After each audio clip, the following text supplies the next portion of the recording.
I had a huge aha moment when I realized the type of leads that were coming in from podcast guesting, I could create a path for them to enroll in my 5-figure offers quickly. And everyone else, I could create a different kind of buying journey that worked better for them. You are listening to Amplify Your Success Podcast, episode 281. And today, let's go behind the scenes and discover the 5 types of leads and how they make the decision to buy. You ready for this? Let's get started. Welcome to the Amplify Your Success Podcast. Get ready to ramp up your revenue, amplify your impact, and make your mark in the world.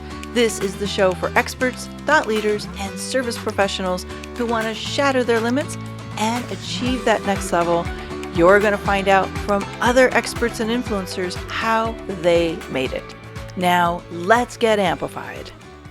Hey there, inspired entrepreneurs and business leaders. It's your host, Authority Amplifier Melanie Benson, and I'm super excited to take you into today's episode. Today, I'm going to cover something. I'm actually sharing with you a recording I did for my Amplify Your Authority group. This is some behind the scenes research we've been doing. We've been tracking buying behavior because we want to understand where our best leads come from, how do they buy from us, and how can we craft the right journey and to give those fast action takers and my real buyers an opportunity to quickly get to the resource they most want. So today's episode on the 5 lead types is my personal research. I think you're going to find it fascinating and super helpful to tap into the different lead types.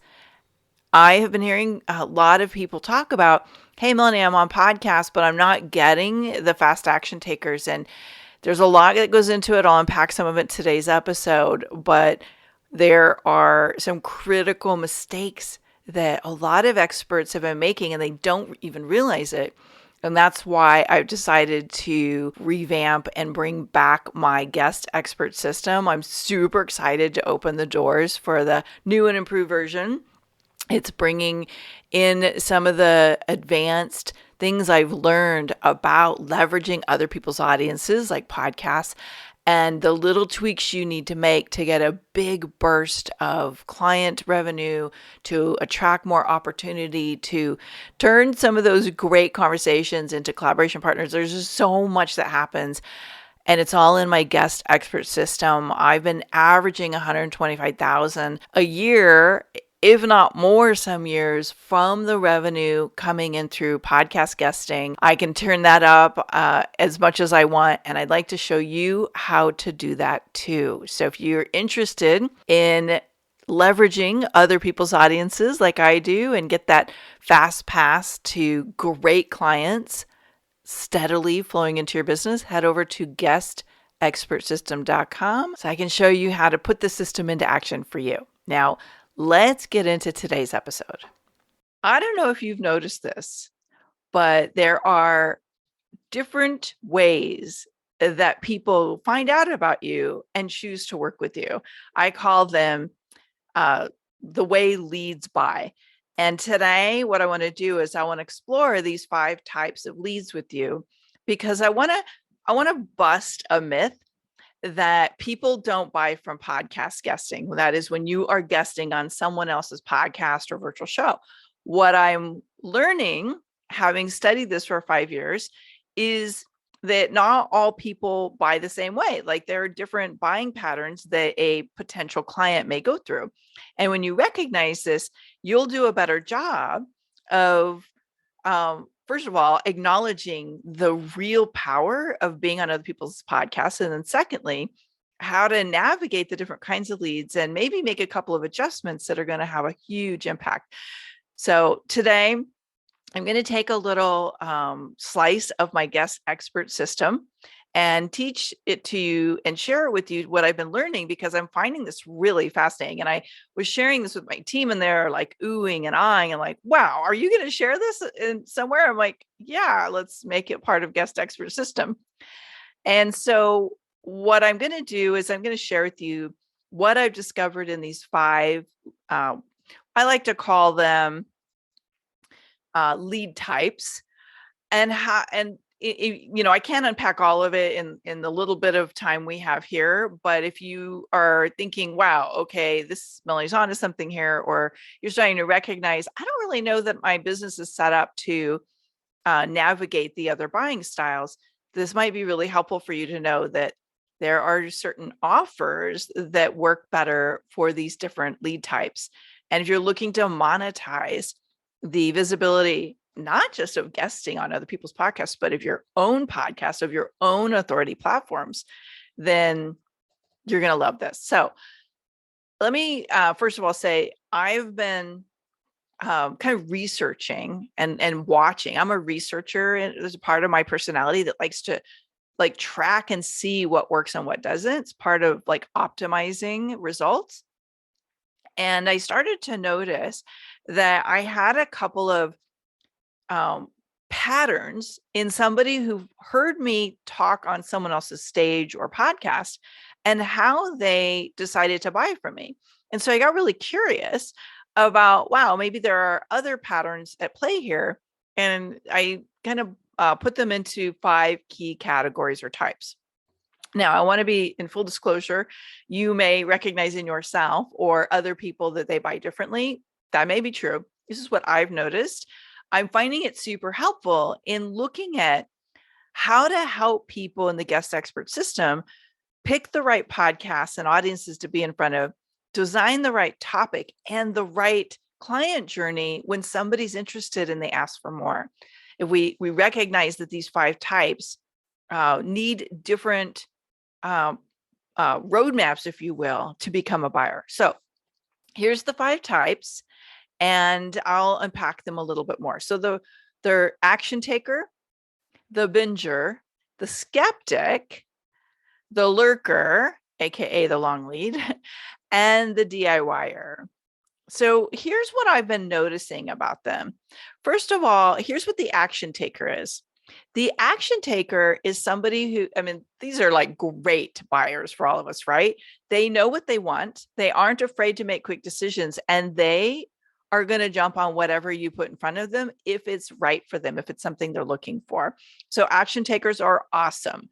I find that when I have done a good job of being on the right podcasts with the right message, I get great action takers because, and if you've been through my programs, you know, there's this golden thread of you get them interested with the right topic, you get them intrigued with your talking points, and you get them invested with your offer. So that golden thread works really well for action takers. Okay. So now, of course, we don't have tons of action takers out there. They are a unique personality. Most of the time they're a little more affluent, or they understand the value of investing in something that is a good return for them and kind of moving them towards the goal. Now let's talk about the binger. They're a very interesting lead type. So the binger will listen and hear you. Typically what happens is they hear you on someone else's stage, which is why it is so important for you to be on other people's platforms, because you're in front of a new audience. And so the binger will connect with you out there, and then they will like follow the breadcrumbs you leave them. And what typically happens is they will go looking for all the places that you have something of value that speaks to them, which is your client journey. So start with this free resource, or come to my page and book a call, right? Now, if you have your own podcast, this is triply valuable for the binger type, because what's happening with the binger is they are evaluating you to see if you're the real thing. They are trying to get a sense of, can they trust you? Do they resonate with you? And they're binging all of your material because they are finding that you are somebody of interest, but they haven't made the decision yet. So this is where you want to build the breadcrumbs for them to have access to a next thing. So let me back up for a minute. I'll explain an action taker for a second. I had a client who joined Amplify Inner Circle a few years back, And he was an action taker. He heard me speak. He literally Googled me and went right to an offer that I had barely put up. I think I briefly seeded and mentioned it in the interview. So that's a fast action taker. The binger is, I'll explain, another client of mine. This is an amazing man. I've really loved working with you, but he heard me speak. Oh, so first of all, he saw someone talking about being a podcast guest and how valuable it was. He saw one of the testimonials and went to that guy's page where he was, where he saw my interview with that guy. And I was talking about being a best kept secret. And he was like, bing, bing, bing. That's how I feel. So that's the importance of having a topic that resonates with what somebody is really feeling. And then he went and binged so many of my freebies and my resources. And within 7 days had booked a consultation, my Amplify audit, and had booked in to work with me in my high ticket offer, my VIP package. That's a binger. Okay. He didn't jump right in and take immediate action. He wanted to kind of suss me out a little bit. He's been around the block. He knew he wanted to make sure we had a fit. So that's the binger. Now, let me talk about the skeptic. The skeptic is a really interesting type of lead. This skeptic, I call them the skeptic because when I get to know the skeptics, what I discover is they have been burned a lot. They have made a lot of fast action decisions and have realized they don't feel their decision making is very good, like they don't trust that decision making anymore, or they've been burned enough times.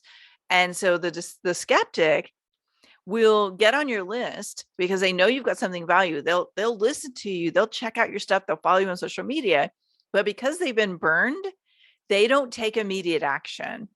They are going to connect for a little bit before they reach out for trust building. So I had a woman who I actually met speaking, and we were both speakers, and she got on my list, and she was resonating with my message, but she's a skeptic. So it wasn't until I had a webinar that she went, oh my gosh, this is totally me. I really resonate with this. She didn't even attend the webinar. I do this thing called sales triggers for webinars, and she literally followed my sales trigger process. And it was like the last step. She raised her hand. She said, I think I need to talk to you, because she was nervous and she was anxious about making the wrong decision. And she ended up joining Amplify Inner Circle. So the skeptics, I want you to understand they are out there, and how you move a skeptic through your buying journey will make or break whether or not they buy from you. And they will buy eventually. They're going to buy from somebody because they have a need and they know that they want a solution, but they're trying to find the right person so they don't get burned. So there's a lot of obstacle overcoming there.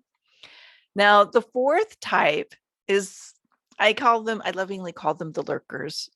We also refer to them as the long lead. And this person may be on your list for years before they ever do anything. So the long lead may start as type number 5, which I'll dig into in a minute, which is kind of the DIYer, but there's something there for them. They're interested, they kind of know, but they don't have a sense of urgency to solve the problem. So they're almost like they're keeping you on pause for someday. And there's something about you that they're interested in, but it's not enough yet to move them over the hump and get them to a yes. So they tend to be on your list for years or months before something kind of sparks and they're like, I need to do this with you. I've had some very interesting examples of lurkers. One of them came out of my social media. So I was publishing some podcast interviews that I was featured on, which is part of my system. And this woman has said, oh my gosh, I feel like you're speaking to me. How do I book a consult with you? And she did. And we had a conversation, and she joined my high-end Amplify Inner Circle level. And I was like, woo, okay, cool. So it was the right conversation at the right time when she'd been lurking. She said she'd been following me on social media for 4 years. So that was an interesting one. But then I've had examples, and this is not ideal. Like I'm saying, this is not ideal. These are not necessarily your ideal leads, but it is about behavior that we should pay attention to. I had somebody who had been on my list for close to 18 years, maybe 16 years at the time. And again, she heard a podcast that I put out. I think it was an interview I did with somebody in my first podcast. And she raised her hand. I know what it was, is I was talking about a challenge I was doing at the time in my Facebook group. And so she joined the challenge and then ended up doing the challenge, getting great results, raising her hand, saying, I want more, and went through my consultation, book a call process, and ended up joining my high-end Amplify Your Circle program at the time. So I have had the range on Lurkers. And the reason why I say this is sometimes what you're doing when you're guesting out there and you're being an expert on other people's platforms is you're going to attract all these different kinds of leads. And just because they're not converting, if you will, immediately, doesn't mean they won't buy someday. And there is a different client journey you need to create for them. They are not going to buy the same way. And I wouldn't dismiss it. It's just not immediate gold in your pocket, right? All right, let me tell you about the last one. And we all know what these are. I had a different name for this group at first, and my team said, you can't call it that. So I'll let you see if you can figure out what that is. But we now call them the DIYer. And the DIYer are people who the way they approach everything is they tend to go and collect free content because they're committed to bootstrapping their way through things and figuring things out on their own. And they are rarely buyers. They may merge into the long lead at some point, but typically they're not really in a financial position to invest. They've got some mindset stuff about investing. They may have limiting beliefs or a very strong commitment to figuring it out on their own, right? So they do tend to go out and collect a lot of free content. They hop from guru to guru, taking in a lot of different information.